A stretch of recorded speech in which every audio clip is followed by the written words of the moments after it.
Oke, Assalamualaikum warahmatullahi wabarakatuh. Waalaikumsalam Selamat warahmatullahi sore Bu wabarakatuh, Nani. Pak Haji. Selamat sore Pak Haji. Ya, oke. Terima kasih loh Bu Naning sudah berkenan membuat janjian dengan saya untuk sekedar ngobrol atau sharing pada sore hari ini. Siap. Baik Bu Naning, sore ini kita mau ngobrol tentang apa nih? Sore ini saya mau cerita tentang sedikit tantangan yang saya hadapi di kelas saya Pak Ajis dengan salah satu murid saya. Oke. Karena ini percakapan singkat ya Bu Naning, kira-kira ceritanya seperti apa nih? Nah, kan ceritanya gini Pak Ajis ya, saya punya murid, dia itu pandai dan punya kemampuan lebih, potensinya lebih dibanding teman-temannya. Namun ada sedikit yang saya kurang pas dari sikapnya, yaitu dari sikap jujurnya. Nah, saya ingin memperbaiki sikap jujur itu Pak Ajis. Jadi mudah-mudahan nih dengan berbincang-bincang dengan Pak Ajis, sore ini saya ingin mendapat solusinya agar saya bisa membangun karakter jujur ke anak didik saya tersebut, tanpa murid tersebut merasa bahwa Bu Naning ada perasaan bahwa saya nih udah tahu bahwa saya ini nggak jujur gitu. Tadi Bu Naning mengatakan Bu Naning ingin memperbaiki sikap gak jujur anak tersebut. Kira-kira bisa diberikan nggak contoh sikap gak jujur atau perilaku dari anak tersebut? Jadi gini Pak Ajis, secara kemampuan akademik dia keren gitu ya, oke gitu ya.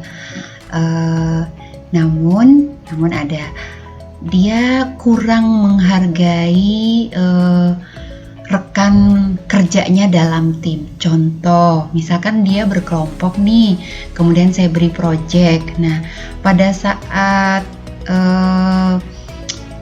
saya minta laporannya, pada saat presentasi dan seterusnya, dia tidak pernah menghargai orang yang bekerja sama di belakang dia.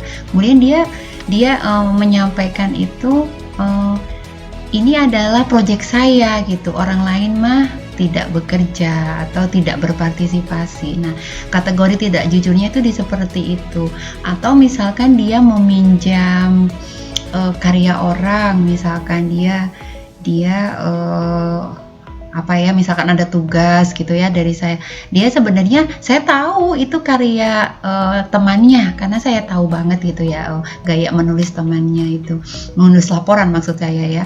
Tapi dia bilang ke saya, enggak kok Bu, ini punya saya gitu. Nah, tapi saya nggak pernah langsung menegur nih Pak Ajis, karena satu, saya masih menghargai dia, khawatirnya itu hanya asumsi saya, walaupun ada fakta-fakta mungkin dia menutupi sesuatu yang saya tidak tahu gitu. Begitu Pak Ajis ceritanya. Oke. Dari kasus tersebut tadi Bu Nani mengatakan ingin memperbaiki sikap gak baik dari anak atau sikap gak jujur dari anak tersebut ya.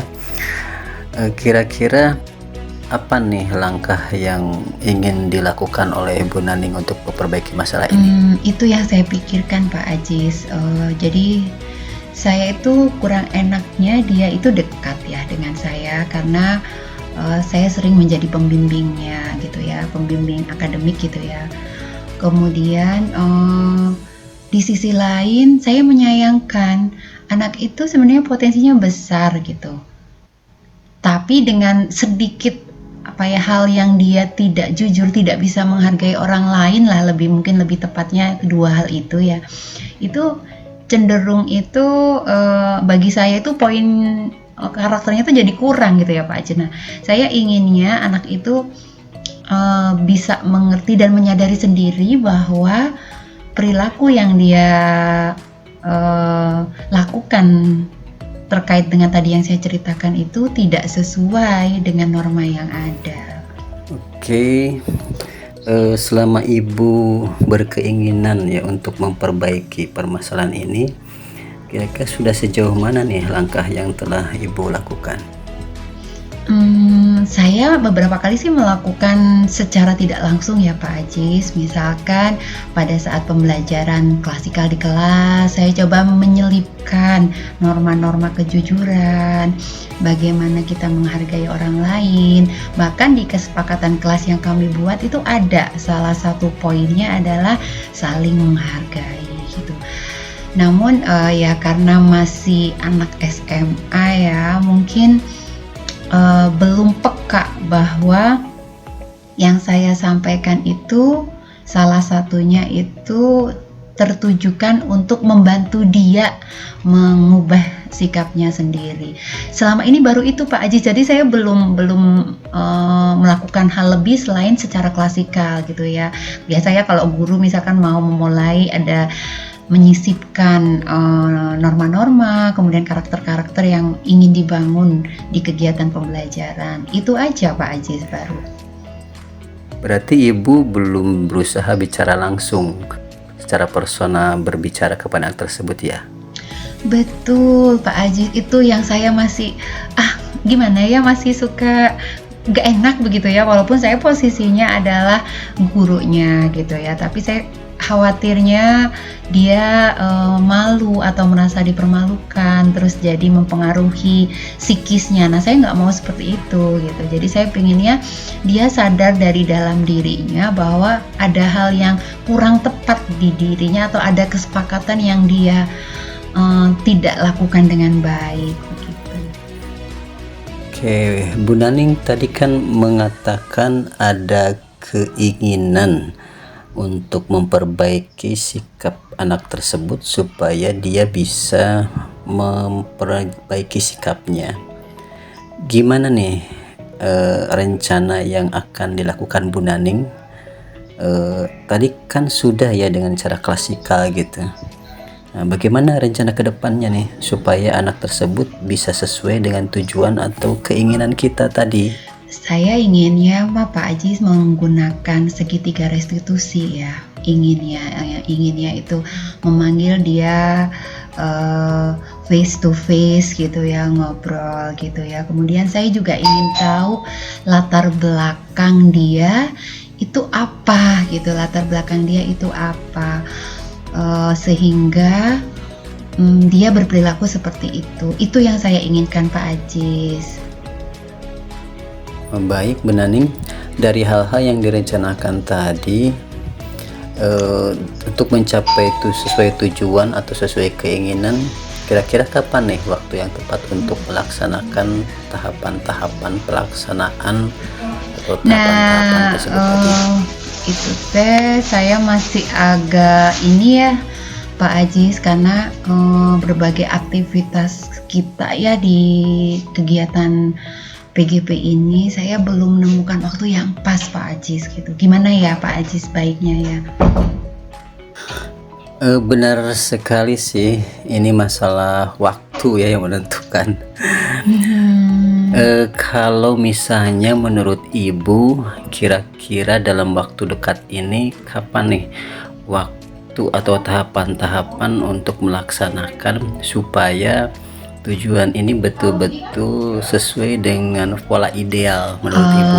Saya itu punya rencana pekan depan nih ya Pak Ajis, rencananya pekan depan ini kan apa itu namanya, anak-anak itu ada waktu longgar untuk mengerjakan project gitu ya, jadi tidak belajar klasikal tapi project. Nah, saya ingin memanggil personally anak tersebut, kemudian mengajaknya ngobrol gitu kalau memungkinkan. Itu sih rencana, tapi saya memang pengen mengajak anak itu berdiskusi dan saya bisa membantu dia gitu, bisa membantu dia untuk mengatasi ininya sendiri, mengatasi kendala-kendala dia sehingga dia berperilaku seperti itu. Oke, berarti Ibu sudah memiliki ya rencana untuk melakukan pembinaan terhadap siswa tersebut supaya dia itu nantinya memiliki kesadaran dalam berperilaku tadi. Kira-kira bagaimana nih bentuk kemitraan yang akan Ibu jalin dengan siswa tersebut dalam rangka proses pembinaan ke arah pola ideal berperilaku bagi siswa tersebut ke depannya, supaya nantinya betul-betul siswa tersebut itu sesuai dengan tujuan dan keinginan yang telah Ibu rencanakan gitu. Sementara ini yang ada di pikiran saya itu memang melakukan pembinaan menggunakan segitiga restitusi yang sudah kita pelajari ya Pak ya.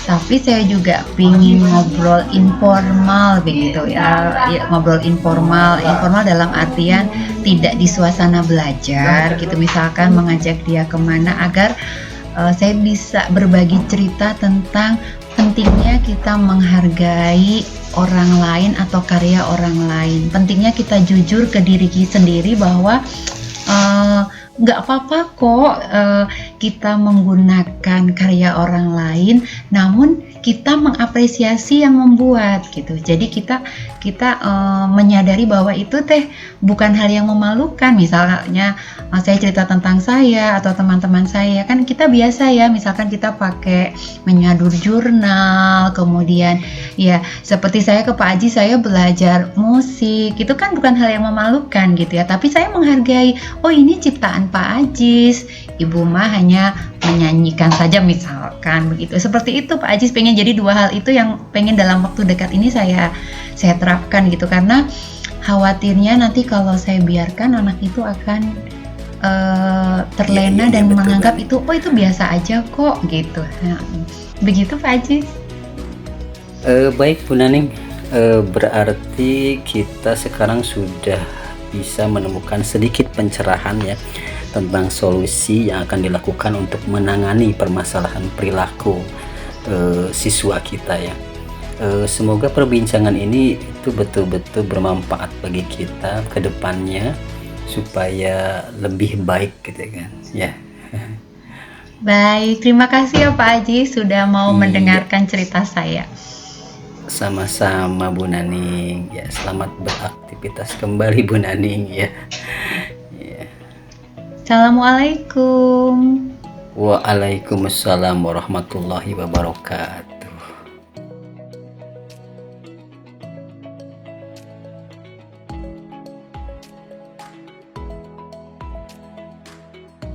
Bismillahirrahmanirrahim. Assalamualaikum Pak Ajis. Waalaikumsalam Bu Naning. Apa kabar hari ini? Alhamdulillah baik-baik saja untuk saat ini. Alhamdulillah. Semoga ke depannya Bu.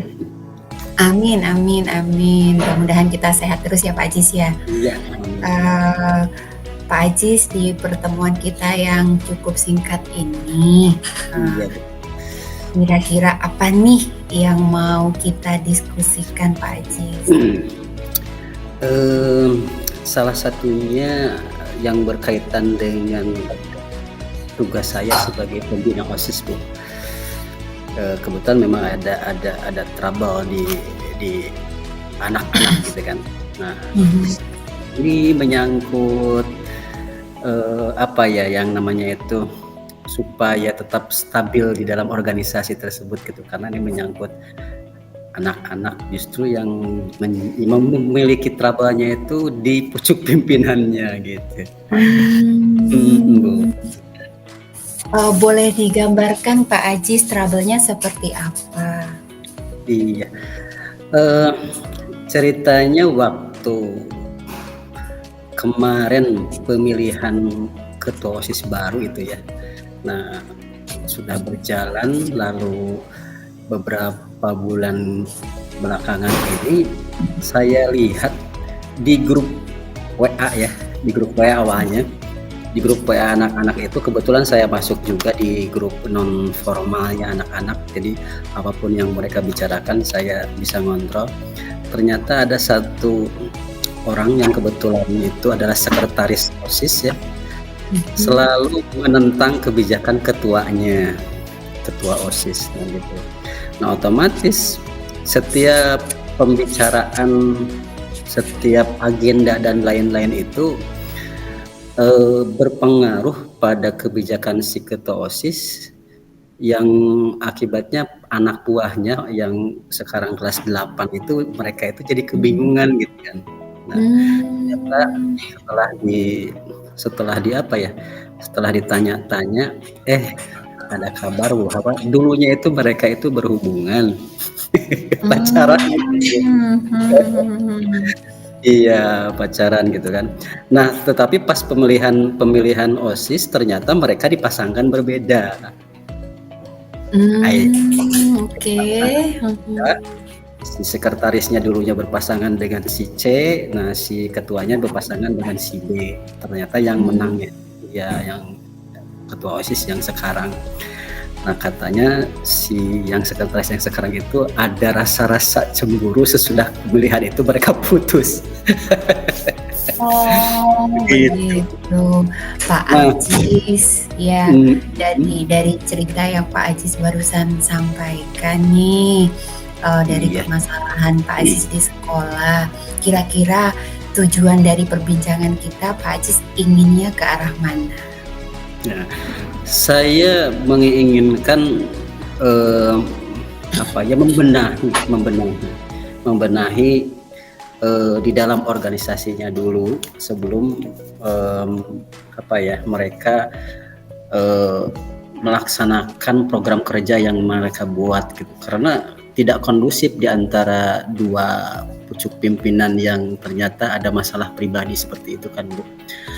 Nah, akhirnya kan secara tidak langsung setiap agenda yang mereka lakukan dan rencanakan itu jelas-jelas sangat-sangat terganggu gitu kan.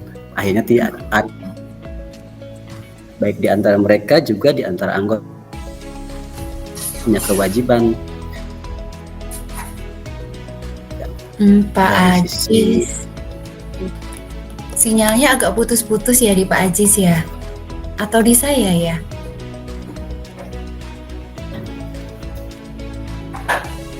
Suara Pak Ajis putus-putus di saya. Oh, putus-putus ya? Iya, betul. Suara Pak Ajis putus-putus. Kalau suara saya putus-putus nggak, Pak? Enggak sih. Untuk saat ini. Oke. Jadi pembicaraan ini Pak Ajis inginnya menemukan solusi bagaimana untuk membenahi dari sistem dulu gitu ya Pak Ajis ya? Iya, mungkin dari sisi personalnya ya pimpinan itu. Begitu Bu. Oke. Dari sisi personal juga Pak Ajis, kalau misalkan suatu sistem itu kan ada skalanya nih, misalkan kalau yang baik kita taruhlah 9, kalau yang belum baik taruhlah mungkin di angka kurang dari 5 misalkan ini. Kira-kira menurut Pak Ajis kondisi anak-anak didik Pak Ajis di OSIS itu sekarang di kisaran berapa menurut Pak Ajis? Kalau kita buat skala gitu ya, bukan untuk menilai tapi skala aja gitu. Iya. Kalau dari langkah yang saya lakukan sekarang sih ada di skala 7 mungkin, karena ada perbaikan, pernah saya melakukan tahap segitiga restitusi itu di antara dua orang tersebut. Oh. Ya, terus 1 minggu 2 minggu mereka bisa fokus, tetapi bulan berikutnya ya perasaan mungkin menggerogoti mereka kembali. Nah, akhirnya entah lagi belum maksimal gitu kan. Saya pikir ini harus ada tindakan tegas ya, cuma memang kalau skala sih memang baru 7 kayaknya, belum sampai ke tahap yang maksimal. Karena terakhir saya mendengar dari curhatan para anggota, dari efek tersebut bendaharanya juga jadi ingin keluar karena tidak nyaman situasi di sana, kan jadi parah gitu kan seperti itu. Iya. Untuk kondisi idealnya Pak Ajis ingin seperti apa nih, atau ingin di angka berapa kalau dibuat skala? Apakah maksimal di 10 atau cukuplah di sekian untuk agar anak-anak itu bisa running well begitu Pak Ajis? Iya. Kalau ideal sih di 10 ya, tapi kalau melihat dari tahapan sekarang sih Bu, kayaknya 9 juga itu sudah alhamdulillah, karena ini prosesnya bukan hanya di sistem, ini masalah dari karakter anak, bahkan sudah ke rasa gitu kan, agak susah juga gitu kan. Ya mungkin 9 boleh deh, karena yang penting bagi saya itu ada kenyamanan di dalam organisasi, karena hal itu bisa kalau sudah nyaman ya bisa semua program mungkin bisa terlaksana dengan baik gitu kan. Oke. Pak Ajis, untuk mencapai angka 9 atau untuk mencapai kondisi ideal di anak-anak OSIS, kira-kira nih upaya apa yang akan Pak Ajis lakukan dan yang telah Pak Ajis lakukan? Kan tadi udah bilang kemarin udah melakukan gitu sehingga mencapai angka 7 gitu ya. Mungkin ada upaya-upaya lain atau alternatif lain yang bisa Pak Ajis nanti terapkan ke anak-anak agar mencapai kondisi ideal yang Pak Ajis harapkan. Iya. Langkah yang akan saya lakukan kayaknya Bu, harus ada bimbingan secara kontinu ya, berkelanjutan.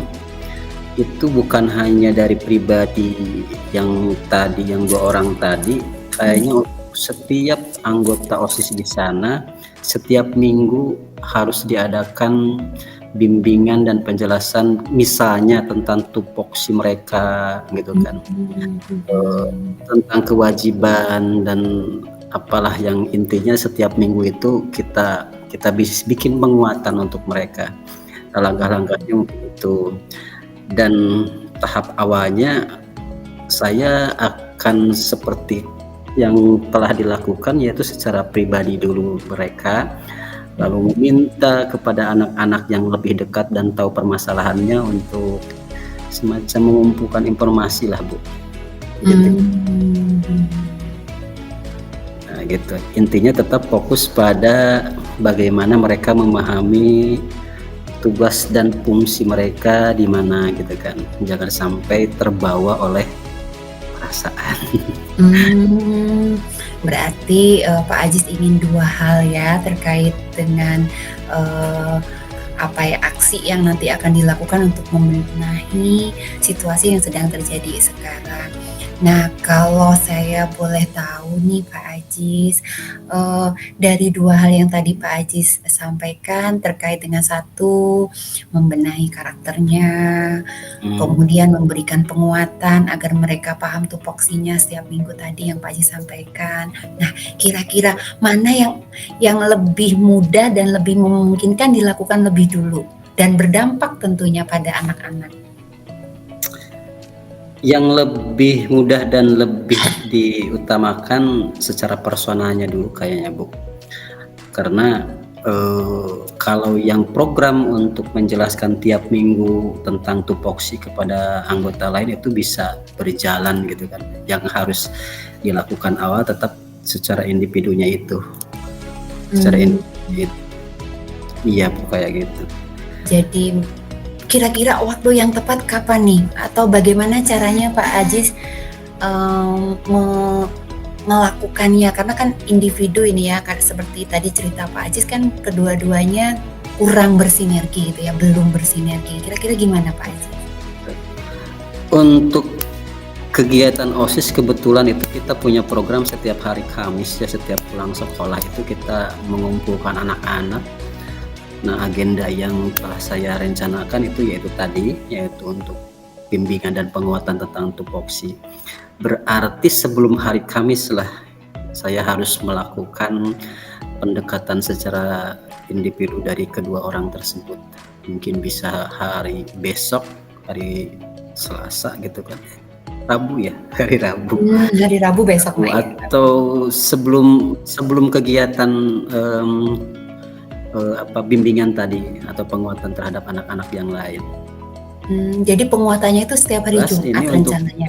Iya, rencana, tapi saya inginnya untuk yang personal itu, yang pendekatan secara pribadi itu ya tidak cukup sekali gitu kan, karena perasaan sih yang mereka kedepankan.